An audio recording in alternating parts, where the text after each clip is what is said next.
कर रहे हैं नवाज शरीफ साहब की खबर है। एक तो खबर ये है कि वो वापस भी आ रहे हैं, दूसरी खबर ये है कि वो उन्होंने अभी स्टेटमेंट दिया है कि भाई नेबर की बात देखें, आज इंडिया जो सा चांद पे पहुंच गया, G20 की कामयाबी है और पाकिस्तान जो सा वो भीख मांग रहा है या दूसरे कंट्री से हेल्प मांग रहा है। सर वो तारीफ के लायक हैं। आज से 5 ईयर पहले मोदी साहब न्यूयॉर्क में गए थे, वो 112वें नंबर पे थे, इस टाइम वो 5वें नंबर है। उसने कुछ ना कुछ तो अपने मुल्क के लिए किया ना, जो कुछ नहीं बहुत कुछ, जो उसकी मैशियत इतनी स्टैंड हो गई है कि वो 5वें नंबर पे आ गया और 20 मुमालिक के सर्वर में G20 की है। एप्पल का उन्होंने स्टोर खोल दिया, ठीक है।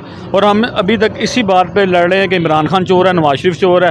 सफर स्टार्ट किया वो चांद पे जिन्होंने यार उनका आप हाईलाइट पता नहीं क्यों करते रहते हैं, मुझे तो ये और भी बड़ी कंट्रीज हैं। नहीं उन्होंने, अच्छा ये नवाज शरीफ साहब से पूछने वाली बात है कि क्यों हाईलाइट किया, वो पता नहीं, वो तो वो कहते हैं कि आम जो इंडियन है उसको वीज़ा लेके आना चाहिए। अपनी बहन बेटी की पता नहीं किसकी शादी थी, उसको इमरजेंसी में बुला लिया विदाउट वीज़ा। एजुकेशन तो जाहिर सी बात है, अगर आप देखा जाए इंडिया का कोई भी हम स्टूडेंट देख लें, चाहे छोटे ग्राउंड लेवल पे है या फिर अंडर ग्रेजुएट है, पाकिस्तान का स्टूडेंट देखा जाए तो वहाँ पर क्या निसाब है, हमारा क्या निसाब है, वहाँ क्या पढ़ाया जाता है, हमें यहाँ क्या पढ़ाया जाता है। हम तो ये दो जंगों से बाहर निकल रहे हैं हमारे पाक स्टडीज़ की बुक से, और वो उनका विजन है कि हम रॉकेट साइंस के ऊपर स्टडी कर रहे हैं, एरोनॉटिकल पे स्टडी कर रहे हैं, वो उनकी रोबोटिक्स पे स्टडी है, आर्किटेक्चर स्टडी है, लेकिन हम स्पेस टेक्नोलॉजी में, स्पेस एंड क्राफ्ट में बहुत ज़्यादा है। लेकिन हम यूरोप में हमारे हमारा सारा पाकिस्तानी डायस्पोरा जो है वो लेबर क्लास है, ऐसे ही है। हायर स्लॉट्स में सारे इंडियन बैठे, मैनेजमेंट सीट्स में ऐसे ही बिल्कुल, ठीक है। तो आप ये नहीं कह सकते कि सिर्फ ये मोदी की वजह से है कि वो इकॉनमी बहुत बड़ी है। भाई उनके पास नॉलेज है, एजुकेशन है, उनके इंजीनियर्स पूरी दुनिया में बैठे हुए हैं, हमारे मजदूर पूरी दुनिया में बैठे हुए हैं। और इवन आपने बोला कि पाक स्टडीज में जो जंगों के बारे में बताया जाता है, आपको लगता है कि जो बताया जाता है हमें वो सच बताया जाता है? काला डाला आ जाएगा मेरे पीछे रहने। चले खैर बेहतरी की बात करते हैं, डेवलपमेंट की बात करते हैं। काले डाले से तो डर लगता है हर किसी को। और जॉब क्या करेगा? लेबर क्लास में जॉब, कोई टैक्सी चलाएगा, कोई पेट्रोल पंप पे होगा, बस वो यही होगा। यहाँ पे वो प्लॉट बना लेगा, घर बना लेगा, यहाँ के लोगों की अपने का लिविंग स्टाइल थोड़ा बेहतर कर लेगा। लेकिन उनके जो लोग हैं इंडियंस जो जाते हैं वो वहाँ अपनी डिग्री भी पूरी करते हैं, उसके बाद वो अच्छी प्रोफेशनल डिग्री की बेस पे जॉब करते हैं। मैं कहता हूँ जो भी जमहूरियत के साथ है वो कुफरिया निज़ाम है। ठीक है, अच्छा जो डेमोक्रेसी के साथ है वो कुफरिया निज़ाम के साथ है ही कुफरिया। हमारा निज़ाम जो पुराने। वालेकुम अस्सलाम। आपका नाम? काशिफ। आपका नाम? आमिर नईम। क्या करते हैं सर आप? मैं CUC में वाइस चेयरमैन हूँ, PMLN से।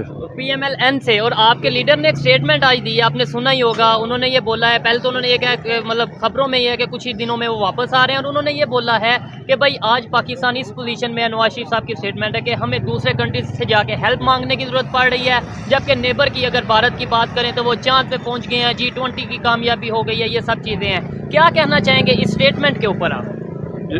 आपके सामने यह है कि 2018 में जब नवाज शरीफ का इक़्तिदार ख़त्म किया गया, 68 रुपये पेट्रोल था, ठीक हो गया, मुल्क तरक्की की तरफ गामजन था।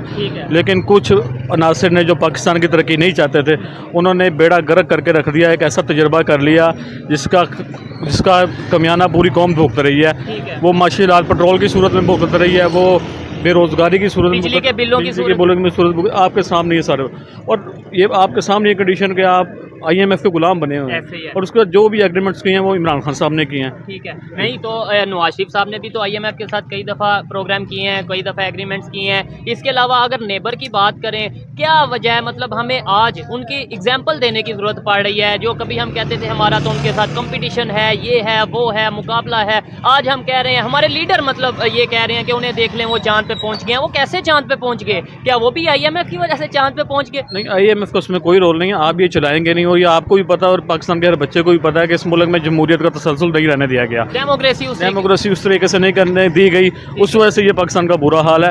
अगर किसी जमहूरी अदारे को 5 साल पूरे करने, अगर नवाज शरीफ को पूरे 5 साल उसके कंसिडर करने दिए जाते तो मुल्क तरक्की की तरफ गामजन होता। ठीक है, मैं नवाज शरीफ साहब की बात नहीं करता, मैं ओवरऑल इनकी बात से एग्री करता हूँ कि कोई भी प्राइम मिनिस्टर है आज तक पाकिस्तान में 5 साल अपना टन्योर पूरा नहीं कर सका। कोई भी अगर टन्योर पूरा करता तो फिर हम उसे उस तरीके से मतलब वो जवाबदेह भी होता। क्या समझते हैं कि अगर हम नवाज शरीफ साहब वापस आएँ तो आपको लगता है कि हमारे रिलेशन नेबर्स के साथ बेहतर हो सकते हैं, हम दोबारा ट्रेड की तरफ जा सकते हैं, हम दोबारा हमारी इकॉनमी स्टेबिलिटी की तरफ जा सकते हैं? ये ओवरऑल आपने नवाज शरीफ के पिछले कोई 2 साल का इक़्तिदार था, एक 4 साल का इक़्तिदार है, एक 3 साल का इक़्तिदार है, टोटल 9 से 10 साल मुस्लिम लीग ने हुकूमत की है। लास्ट ही 1.5 साल का, उसमें आपने देखे कि हमारे ताल्लुकात बेहतर हुए हैं हम सालों से, हमारी ट्रेड बढ़ी है, ठीक है, और मुल्क तरक्की की तरफ रामजन हुआ है। और अल्लाह का शुक्र है कि इस दफ़ा मियां नवाज शरीफ साहब आएंगे तो मुल्क तरक्की करेगा और इस तरह ही होगा कि हम दोबारा अपने पाँव पे इंशाल्लाह एज अ मुसलमान है, क्योंकि पाकिस्तान है तो हम सब हैं। ये इसमें तो कोई इसमें कोई ये लाजमी नहीं है कि नवाज शरीफ करे या इमरान खान है या कोई भी करे। एज ए पाकिस्तान की बेहतरी होनी चाहिए। मैं एज ए पाकिस्तानी दुआ करूंगा कि जो भी इस मुल्क में है, इस मुल्क के अवाम का सोचे, अवाम के बारे में सोचे, क्योंकि ये जो महंगाई का दौर है, मिडिल क्लास आदमी मोहताज हो गया, वो रोटी से बाजार हो गया। आपसे एक दो सवालात और भी करेंगे। पॉलिटिशियन हैं और साथ लीडर भी हैं, मतलब ये जो इनके नवाज शरीफ साहब लीडर भी हैं, आप इसके ऊपर क्या कहना चाहेंगे? जो उनकी स्टेटमेंट आई है ख़ास तौर पे नेबर कंट्री को लेके, कैसे वो आगे गए हैं आपके ख्याल से? एज ए पाकिस्तानी क्या सोचते हैं कि आज हमारे लीडर हों, पब्लिक हो, हमारे मीडिया पर्सन हो, हम खुद हों, हम एग्जाम्पल दे रहे हैं कि भाई वो चांद पे पहुँच गए, वो ये इतना डेवलपमेंट हो गया, वो उन्होंने कैसे डेवलपमेंट कर ली? सर बेसिकली अगर हम देखें ना इस चीज़ को, हाँ हाँ, तो नवाज शरीफ हो, इमरान खान हो या भुट्टो हो, कोई भी हो, ठीक है, ये सब आवाम से ही ऊपर आए हैं। एज पाकिस्तानी अवाम का ही एक फेस है, ठीक है, ठीक है। जैसे हम हैं वैसे हमें हुक्मरान मिल रहे हैं, ठीक है।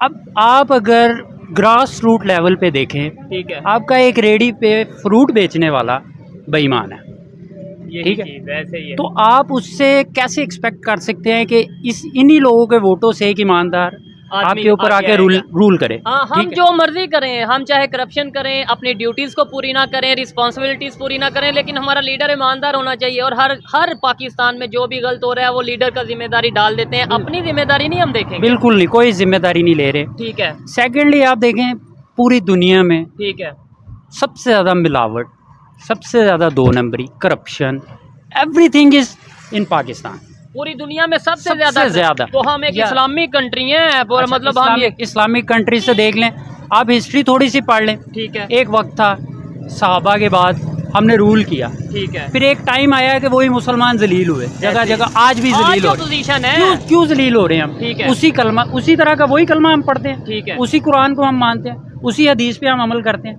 लेकिन क्या मसला है कि हम आज जलील हो रहे हैं। उनका जो बिहेवियर था, उनका जो काम था, वो ईमानदारी पे मबनी था, ठीक है। हम सिर्फ बातें करते हैं, ऐसे ही हम सिर्फ लोगों को, हम बैठ गए यहाँ नवाज शरीफ को गालियाँ दे लेंगे, इमरान खान को गालियाँ दे लेंगे, लेकिन घर जाएंगे हम खुद दो नंबरी करेंगे। यानी एक तो यूनिटी भी नहीं है और दूसरे नंबर पे है ब्लेम गेम ज़्यादा है, लेग पुलिंग ज़्यादा है। सर आप क्या कहेंगे? मेरा सवाल ये है, नेबर की बात कर रहा हूँ बार बार, उसकी वजह यह है कि एक तो नवाज शरीफ साहब ने भी आज ये प्रॉपर उन्होंने तारीफ़ की है इंडिया की, क्या वो वाकई इस टाइम तारीफ़ के लायक हैं?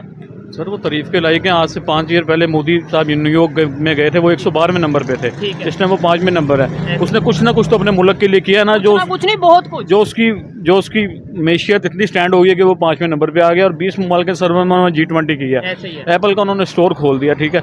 और हम अभी तक इसी बात पे लड़ रहे हैं कि इमरान खान चोर है, नवाज शरीफ चोर है और जरदारी साहब चोर है। हमें ये मामला पीछे करके अपने मुल्क का सोचना पड़ेगा। ये तमाम जमातों, आपके तौर से मेरी तमाम जमातों के लिए जितनी भी पार्टी उनके लिए ये है कि वो एक बैठें और इस मुल्क के लिए सोचें, क्योंकि जरदारी साहब ने भी उम्र गुजार ली है, मियां नवाज शरीफ साहब ने भी गुजार ली है, इमरान खान साहब भी अपने लास्ट स्टेज पे हैं वो, लेकिन हम जैसे लोगों की लास्ट स्टेज ना कर दें। ऐसे ही है और लास्ट स्टेज है, इसे अल्लाह ना करे पाकिस्तान, मैं कहता हूँ हमेशा यही, मैं भी यही चाहूँगा, आप भी यही चाहेंगे कि पाकिस्तान बेहतरी की तरफ जाए, लेकिन जो इस टाइम पोजीशन है लास्ट स्टेज पे ही है। आप ये जिस इलाके में बैठे हुए हैं, एक मिडिल क्लास इलाका है, आप भी मेरे ख्याल से मिडिल क्लास फैमिली से, मैं भी मिडिल क्लास फैमिली। आज तक इतना परेशान हम लोग नहीं हुए जितना इन्होंने इस वक्त हमें कर दिया कि हम खाना खाने से मजबूर हो गए हैं। तो हमारे हमसाये, चलो अल्लाह का शुक्र है हमारा तो निज़ाम चलता है, जिसका नहीं चलता वो क्या करे। इधर चोरियां बढ़ गई हैं, इधर खुदकुशियां कर रहे हैं। अब अभी हमें ये नहीं पता कि हमारे 3 घर के अंदर खाना पकड़ा उसके बच्चे के उसका क्या हालात है, और इस हालात का